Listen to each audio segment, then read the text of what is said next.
Welcome back to Bad Attitude C-10. As you can see behind me, we got the cherry picker hooked up to the engine and transmission. They're married together, and we were putting them in the truck shooting a video for y'all, and we hit another roadblock. And this one's a big one to me. I had purchased a set of headers from a company that are for an LS swap for a C-10 in our year model, and they don't fit. This isn't something I can recoup from very fast because I am on a fixed budget. So I actually will still be going and competing at Sick Week. We're just gonna be in a little bit different capacity.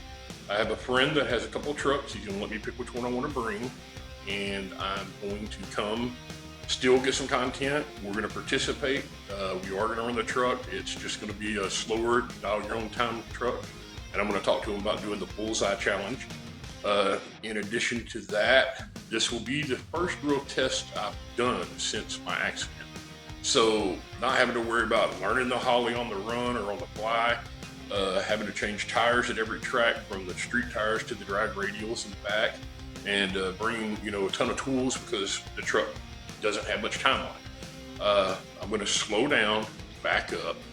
I'm going to go back and build the truck I originally intended to build for this event.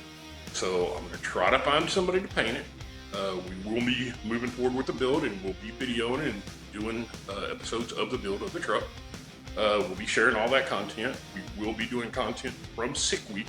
When we get back from Sick Week, I'll start editing it and releasing that. And the goal is just to complete my very first event since coming back from the accident, and meet, greet, make some new connections from people, and try to produce some good content. Once we figure out which truck we'll be using, we'll get some pics and bring y'all up to date on what's going on. Until then, please like and subscribe.